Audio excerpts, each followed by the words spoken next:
دلی میں ان کے پاس ایک بندہ آیا، کہنے لگا تو دعا فرما دے. تو فرمانے لگے چھوٹی کہوں یا بڑی کروں دعا؟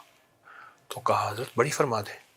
تو فرمایا ایسا کر، کسی کونے میں نہ منہ دے کے کسی کونے میں دعا مانگ ساری امت کے لیے، یا اللہ جو مجھے دینا نا پہلے ساری امت کو دے دے، ساری انسانیت کے لیے اور سارے عالم کے لیے، اور حتیٰ کہ غیر مسلم کے لیے مانگ. یہ بڑی دعا ہوگی. پھر کیا ہوگا؟ پوچھنے لگا بابا جی کیا ہوگا؟ کہا ساری انسانیت میں جتنے انسان جن ہیں ان کی طرف جتنی برکتیں اس کریم کی عطاؤں کی جائیں گی وہ ساری کی ساری لوٹ کے اتنی ہی تیرے پاس آئیں گی، ان کی بھی کم نہیں ہوں گی. اور اگر اکیلا اپنے لیے مانگے گا تو اکیلی تجھے ملیں گی.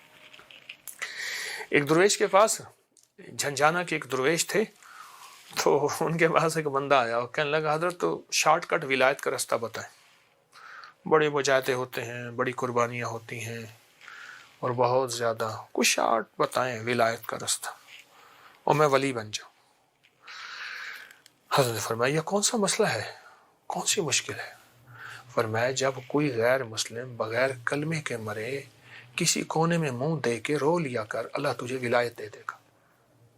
کہ اللہ یہ بغیر کلمے کے مر گیا، اللہ اس کو کلمہ نصیب ہونا تھا، اللہ کملی والے کا اس کو دیدار ہونا تھا، اللہ تیرا دیدار ہونا تھا، یہ بغیر کلمے کے مر گیا.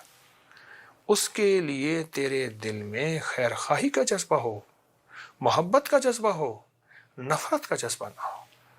اور میں کہ کوئی غیر مسلم بغیر کلمے کے مر جائے، کسی کونے میں منہ دے کے رو لے